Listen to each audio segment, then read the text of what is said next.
Hello to ever whom it may concern. Today I'm going to be recording a little bit of a video, lecturing a little bit about some topics that have come up at the beginning of our physiology unit. And we're just going to navigate it together. Bear with me. This is my first time ever recording a video. So we're just going to jump right into it. I'm going to start by defining a few terms, diving into them a little bit what I've recorded in my notes. I'm going to be reading off of my script here. I have a little bit and hopefully communicating these ideas in an effective way by using the whiteboard here on Zoom. So I'm going to start by defining homeostasis and how it works in the body. Homeostasis, kind of breaking it down word for word, can be seen or interpreted as meaning homo or the same and stasis or stability. So it just basically means maintaining stability, where you're talking about it in the physiological aspect in the body, in which our internal processes are able to stay relatively the same despite what's going on outside of our bodies in our external environment. So, an example of this you could think of is sweating in reaction to being outside on a hot summer's day. Sweating is your body's way of cooling down. It's releasing water and salt so that you can be able to dissipate heat better. So that's just one example of homeostasis. Another example you could think of is after you eat a meal and your blood sugar spikes up, your pancreas is going to release insulin so that your cells can take in that sugar. And so moving forward, uh, going off of kind of what I described with the pancreas reacting with the increase in blood sugar, what I was kind of hinting at there is something we can call a reflex control pathway or a homeostatic control system. And that starts with a stimulus. That's what initially causes this chain reaction to go down the line. The stimulus in this case would be the sugar entering your body, increasing your blood glucose content. And with every stimulus, you're going to have a receptor that responds to it. So if I were to poke you in the shoulder, you would have these receptors beneath your skin that are able to sense that pressure. The stimulus meets the receptor, and it goes down something that's called the afferent pathway, which can be either a series of nerves in the instance of sensation in your body by touch, or it can be through blood vessels. The afferent pathway ultimately leads to what we call the control center, or for all intents and purposes, the brain. Even if it's not the literal brain, we can call it the brain in this case. This is what orchestrates the ultimate reaction to the stimulus. So, for example, I've written down here the control center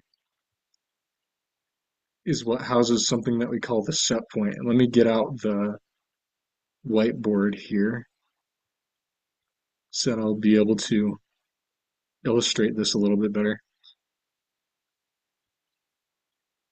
If we think about your blood sugar levels as a function of this y-axis here, we're going to say blood glucose instead of blood sugar. As a function of time, maybe in hours, well, so maybe go by 2, 4, 6, and so on. I think you guys understand the point that I'm making here. A regular person's blood sugar is going to be at a regular level. It's going to stay that way over time. It might go up and down, it might waver a little bit, but ultimately it follows a line and it stays within a specific range and hardly exits that range. You can see by this sort of pitch and yaw of this graph, if you will. This sort of line of best fit is what we call the set point. This is the statistical average. Take the average of everywhere along this line that your blood sugar will waver throughout the day as you're eating meals, as you're having snacks, and as you're starving in between those meals, sitting in class. The average of all of those is the set point, just kind of setting the stage for what we're going to talk about in a minute here. The place where your blood sugar will almost never leave, just going about your regular life, is what we call the normal range. We see this in a lot of bodily processes, whether it's blood glucose, body temperature, hydration levels, really any regular bodily process that you're familiar with. And as I was stating earlier, your control center is what houses this set point here. I'm not sure if you can see my cursor moving about, but it was this line of best fit that I was talking about. The control center is what ultimately determines the range and the set point that your body follows in relation to the process that it moderates. So your pancreas, as I was talking about, releasing that insulin and also glucagon following food that enters your body, that is what is housing this statistical average. And that's going to vary, it's going to differ a little bit for every person.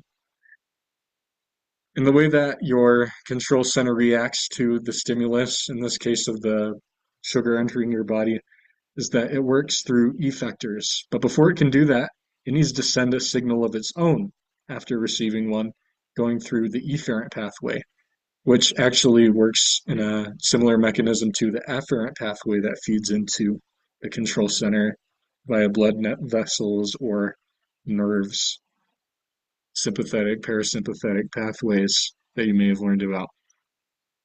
So this whole thing, you have your stimulus. If I can just write this out real quick, you have your receptor, also known as a sensor. You have your afferent pathway leading to the brain or the control center. You have your efferent pathway, and then you have the effector. That is essentially the brain's response to the stimulus. The, or in this case, the pancreas, like I said, the pancreas says, you're going to put more sugar in my body. Very well, then I'm going to release this hormone to compensate for it. And for that reason, once you put the food into your body, you don't just see your blood glucose spike up and up and up. No, your pancreas sees it go up and it releases the insulin to bring that blood sugar back down. And that's just one example. I also talked about sweating as another type of response. So let me see if I can close this whiteboard for now.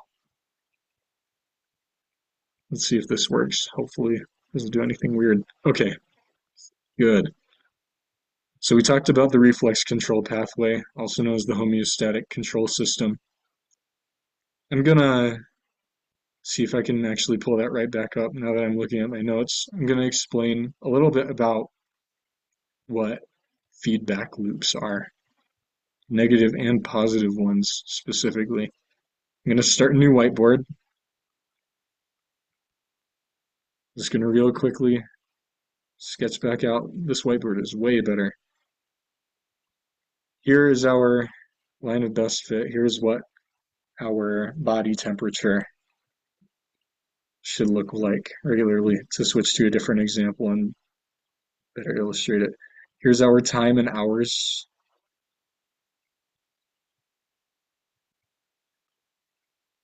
I'm going to give an example of each of these so that you guys can understand what I'm saying better. But I'm going to start with telling you what a negative feedback loop is. So body temperature, the reason why I chose it is because it's a prime example of this. As I was saying earlier, you're outside on a hot summer day, stepping out of your full air-conditioned apartment. Your body temperature was fluctuating a little bit as you were inside, but then you step outside and it goes way up. Well, as your body temperature increases from that 97.6 or whatever the determined number is, goes reaches a lot closer to 100 because you live in the high desert of Idaho, Fahrenheit. As your body temperature is increasing, if you're a healthy individual, you're going to notice that you're starting to glisten, you're starting to perspire, you're starting to sweat. And what water does, a miracle chemical, is that it dissipates heat very well. And so you're going to see that body temperature slowly go back down. Maybe it takes a while, maybe it looks a little bit more like this. But what you're seeing happen here is a negative feedback loop because your body, upon receiving that stimulus of the increased heat from the sunlight and the UV rays, is that it's returning to the regular set point. It's returning your body to that range that we were talking about, the normal range. And that's what you're going to see in common with all negative feedback loops, whether it's in your body or you see it anywhere else in nature, it always returns it to the set point. But what about positive feedback loops? We've heard about those as well. They're actually a lot more rare in nature. So let me see if I can find an eraser tool here, or maybe I can just scroll down. That works too. Let's talk about the positive feedback loop that we discussed in physio with good old Hunt and Shaw. We're gonna call the y-axis oxytocin levels because we're talking about childbirth this time. This is a really good example of a positive feedback loop because it's one that we're familiar with, but maybe don't understand the mechanism of that fully. So what happens during childbirth is as the baby is approaching the cervix and it's dilating and crowning and stretching and the mother is undergoing a lot of stress, is that oxytocin is actually being released from the brain. And not only is oxytocin a sort of feel-good chemical, which makes the memory more pleasant looking back, kind of makes the mother forget about how horrible the experience was. What it actually does is it causes the cervix to expand more. It causes actually a lot of things to happen in the body. It causes the pubic symphysis, which is this cartilage that holds the pubic bones together, to expand as well. All of the joints essentially become loose, so it can accommodate the baby that's trying to slide out. So before labor, where the oxytocin levels in the mother's body were kind of hovering around that regular set point that you guys are experts on now, that baby's head approaches the cervix, and that oxytocin just slowly, I'm not going to get exactly into how long it takes because I don't know that much about it. I'll just fix that real quick. It's actually really helpful. It's just going to slowly rise and it's not going to come back down. Spoiler alert, like the other negative feedback loop. If anything, you'd be seeing another. It keeps drawing arrows for me. You'd be seeing another set point being made, but that's not happening either. It just goes up and up and away. It doesn't care about where the set point is. And that's essentially what a positive feedback loop is. It just keeps going on until your body literally doesn't need the function anymore or can't sustain it any longer. And that's why I think it's a lot more rare to see these in nature because your body, it very much likes homeostasis. It likes returning to a state of lower energy. It's kind of the second law of thermodynamics at play there. But yeah, this is the positive feedback loop that we see. The baby pushes on the cervix. Cervix expands a little bit. The brain releases oxytocin. Cervix expands a little bit. Baby pushes further. Brain releases. Baby pushes. Just goes on and on until the baby is out. So the brain no longer has to release that chemical. Pretty fascinating, isn't it? So we're gonna continue. We're gonna move on to some other subjects here. Maybe I can just keep this whiteboard up. I'm going to shift gears a little bit to our second topic of the three that I'm going to discuss tonight. And I'm going to talk a little bit about osmosis. And this is all related in the grand scheme of things, even though we might not be able to see it right now. But trust me, that it will all make sense eventually. So, the process of osmosis, if I could describe it in one sentence, I would say it's just simply the diffusion of water. It's water moving from one place to another. And when we talk about diffusion, that usually just means a chemical, or solutes, molecules, particles, whatever word you want to use for them, moving from high to low concentration, irrespective of what all the other molecules around them are doing. Water, when we talk about it in the context of biology, biological processes, is a little bit unique because its molecular properties cause it to follow solutes. If there is salt in one part of the system, water is going to want to follow that salt. It's going to want to sort of cohese around it. And according to my professors, we don't 100% know why. Water just kind of does that. It follows solutes. Something about negative pressure.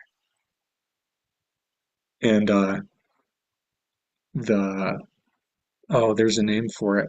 It's not clathrate cages, but we actually talked about it in biochemistry. It's not really all that important, but needless to say, water has very strong cohesive and adhesive properties. It sticks to itself and it sticks to other molecules very well. It likes creating spheres of hydration. So osmosis, as I said, is water diffusing from one place to another. So if I was to illustrate this,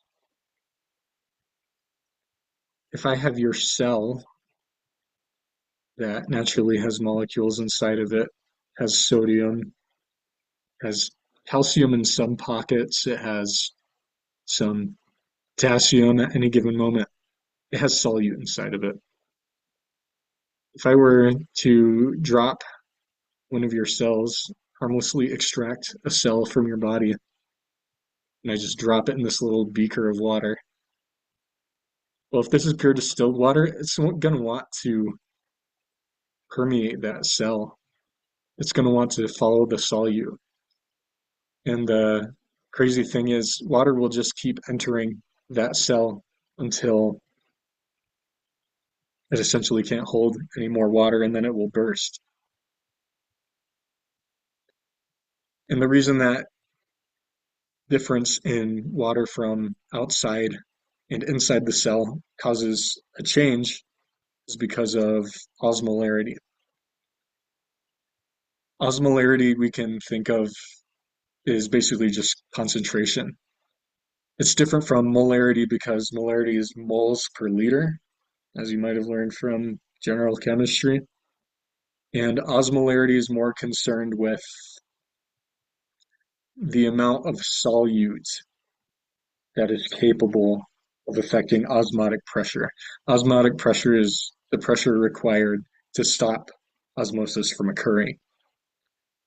So if the osmolarity or the concentration is higher inside of the cell than it is extracellularly outside of the cell in this beaker of water, then that water is going to want to follow the solute and the cell is going to balloon and it's probably even going to burst.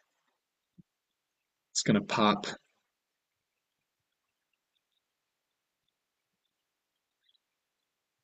So this solution that I dropped your little bodily cell into is going to have an effect on the tonicity of the cell.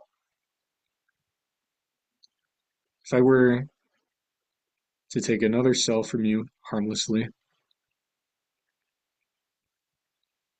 and just hold it separate to this beaker of water without dropping it in, let's say each of your bodily cells has 300 milliosmoles in it. And let's say this water is distilled so it has 0 milliosmoles in it. These have different osmolarities to them, quite obviously. This water compared to the cell is hypoosmotic because it has less osmolarity in it. The cell compared to the water is hyperosmotic.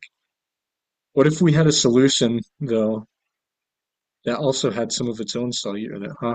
What would happen then? Let's say they both have 300 milliosmoles in it, like we have some 5% dextrose in this beaker, or some 0.9% saline solution. Well, these would be isoosmotic. And then if I were to drop this cell into this beaker and illustrate it beautifully on the side here, what do we think would happen if there was an equal amount solute inside and outside of the cell? Well, your answer is that depending on what the solute is, nothing will happen. Isoosmotic solutions, in the most basic sense, we can probably expect them to do nothing, but there's a reason why I said it depends on the solute. If we're using dextrose, for example, which is a permeable, permeating, penetrative substance, all these solutes are immediately going to go inside of the cell because your cells in your body love sugar. They're going to metabolize that instantly. And so if this solute were to go inside of the cell and just vaporize instantly and disappear, well, you're going to create a new concentration gradient. You're going to be taken back to square one. Now all of a sudden you don't have any solutes extracellularly, and you have all the original solute intracellularly. You're going to have all the remaining water in the solute going inside of the cell, causing hypotonicity, and then exploding. That's why you got to be really careful with dextrose solution. However, if you're using something like saline, 0.9% saline, and we have the whole same situation going on here, it's non-permeating. So it's just gonna kind of chill. Saline solution is the stereotypical kind of wonder solution that they'll hook you up to on an IV as they're wheeling you through the hospital. So you have equal solute. Let me see if I can erase that. I can't. So pretend these arrows aren't here. The water is just gonna be chilling. It's not gonna be static. It's gonna be flowing inside and outside of the cell, but it's gonna be at equal rates. So there's a bit of an equilibrium or a homeostasis, if you will, if we're gonna tie it back to the original concept. So here we've illustrated a little bit about how osmolarity and tonicity differ. So now you might be asking me, is it possible for a solution to be isoosmotic with a cell, yet also hypotonic? And I would tell you, well, that's kind of what we illustrated right here. We had our 0.5, or we had our 5% dextrose solution in this beaker, and we had our regular bodily cell. We combine them together, dextrose goes inside of the cell, gets vaporized, creates a new gradient. Now there's just water outside of the cell that wants to go where the party is, follows all of the solute that was originally inside of the cell, causes it to balloon and pop. Hasta la vista. We're going to change gears once again for our final topic of the night, and we're going to talk about some protein mediated transport. We've talked about the at the bottom here, kind of the grand overarching homeostasis in the body. We talked about the mechanism through which it works via osmosis, but now we're going to go even a little more microscopic. We're going to look at the surface of the cell itself. We're going to zoom in and talk about how do those water molecules get into the cell to begin with. So, believe it or not, cell membranes, surfaces, they aren't just that simple. It's not just kind of a translucent skin. It's actually more like a surface it's like the surface of a water bed with a bunch of syringes poking through it. Is the best way I can describe it off the top of my head. But these syringes that are poking into the waterbed are actually called integral proteins. So I'm going to draw a few here. We're going to talk about three main types of protein-mediated transport. And I want to give myself some room here, but still allow you guys to see it. So we're going to talk about simple diffusion to start.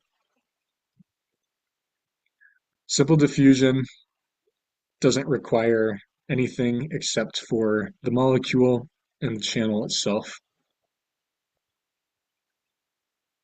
So, for example, water, our universal solvent,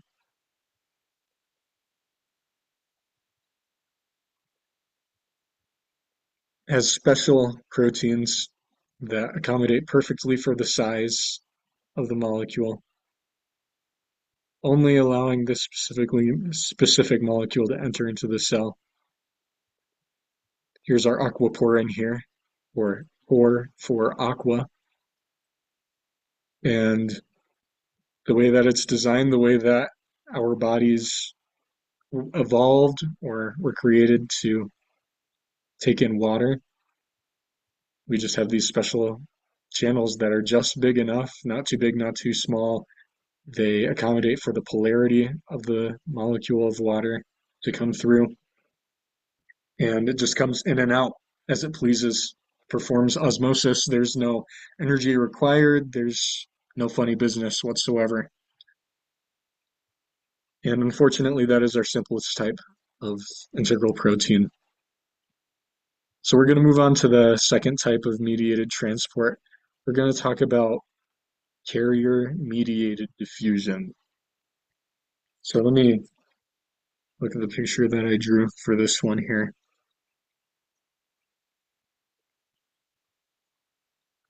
So whereas we talked about simple diffusion before,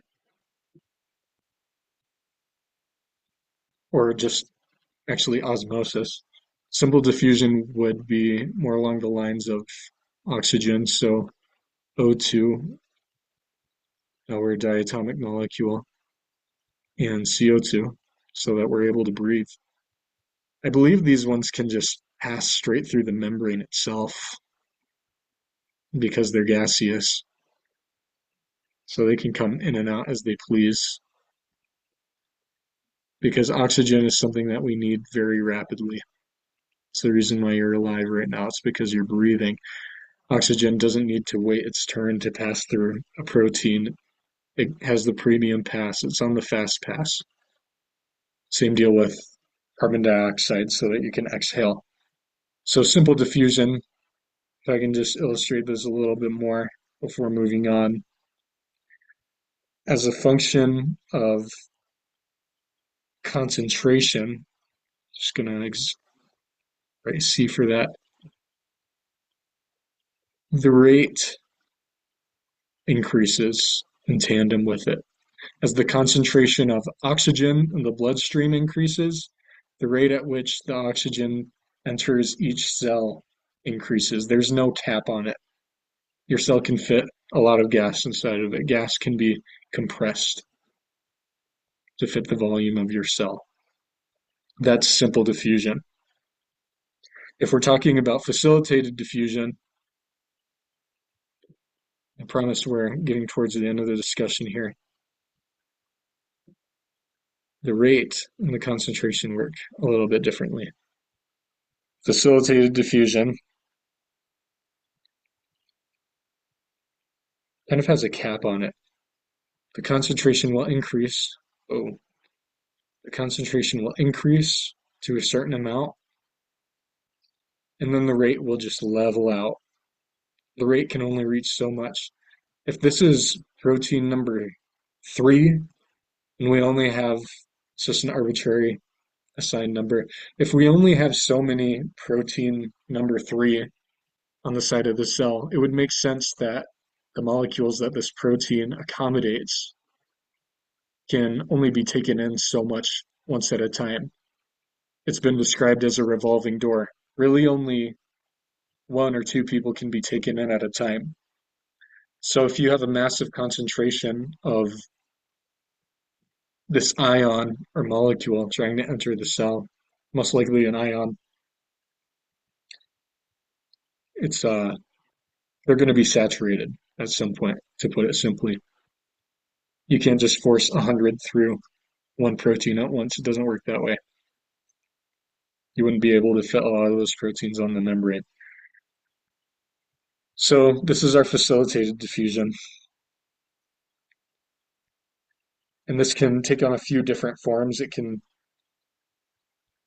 take on several forms of something that we call a gated channel. Gated channel implies is that it's usually closed. These walls are sealed off, boy, unless you can pay the toll, so to speak. Pay the toll through granting some kind of substrate that convinces this channel to open and allow diffusion to occur. That's not to say that it requires energy, per se, like ATP, but something to persuade it to open, like perhaps a little bit of electric energy, like a volt-gated ion channel, where it needs to have a bit of a electrochemical gradient. So, for example, if you have a bunch of positive ions out here, and if the gradient is strong enough between the cell and the extracellular fluid, this channel will say, maybe I can even the score a little bit.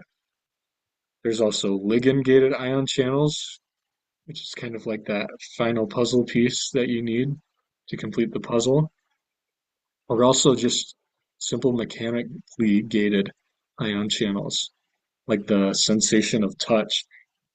Like you can think of it as physically squeezing this channel so it can open like a Chinese finger trap. And then the ions are allowed to go in, whether it be potassium or calcium or what have you. Third, you have active transport. This is the kind that actually requires some sort of energy being introduced, such as ATP or GDP, guanosine diphosphate.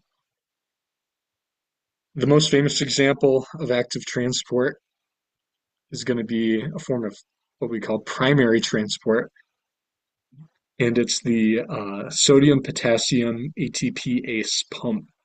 It's a bit of a mouthful, but essentially all that it does is it's taking this large buildup of sodium from inside the cell, because we don't like to be too salty. It's going to take 3 sodium ions from inside of the cell. There's these 3 little pockets that they get sucked into in this phase called E1,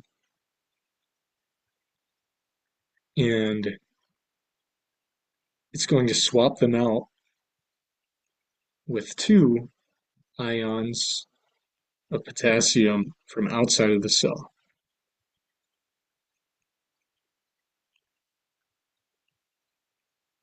A little slow drawing here.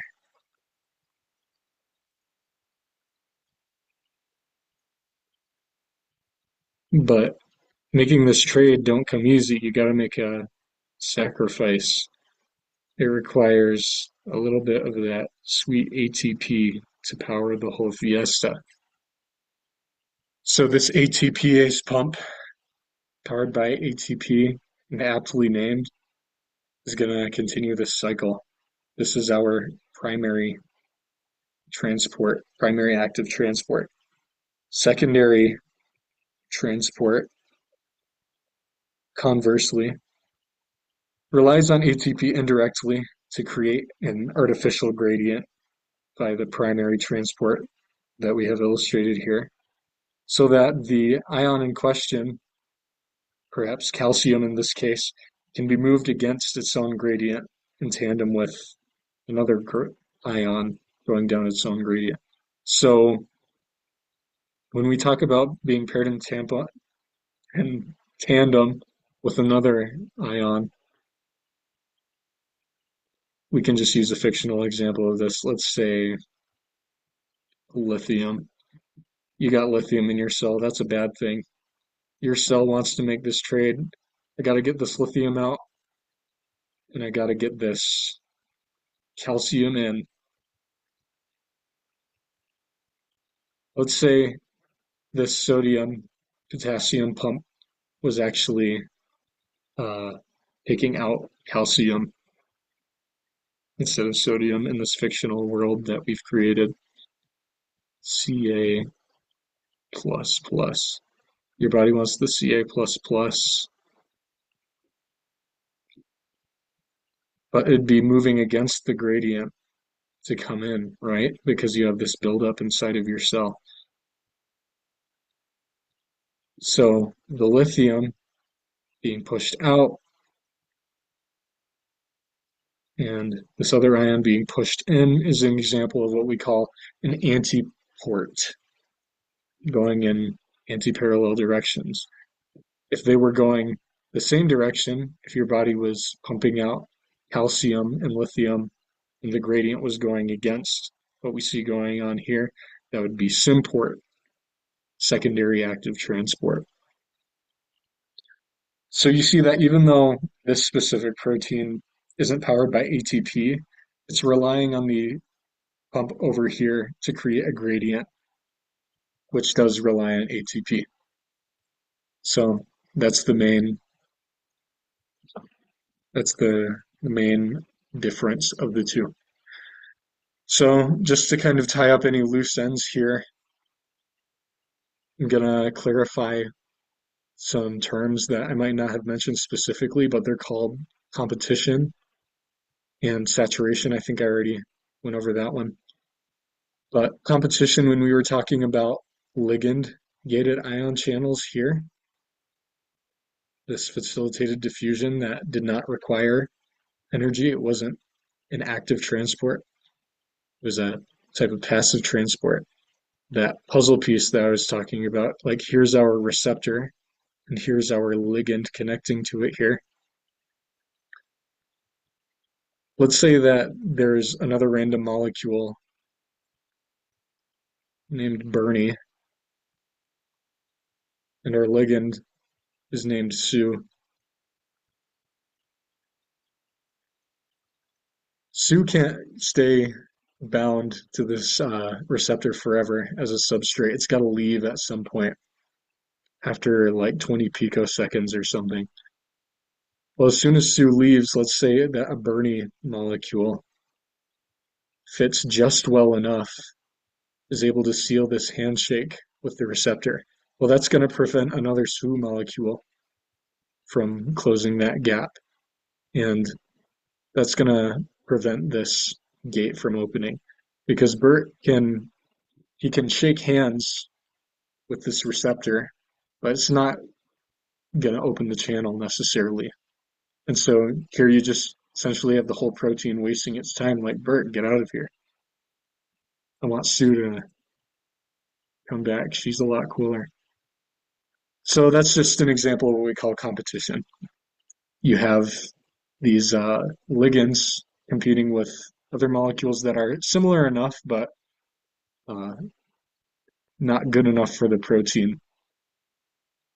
So I think I've gone on for long enough. But I hope everything was clear enough to understand. If you were looking at these hieroglyphics from the end of the video, good luck with that, and leave any questions or concerns in the comments. Thank you. Have a nice night.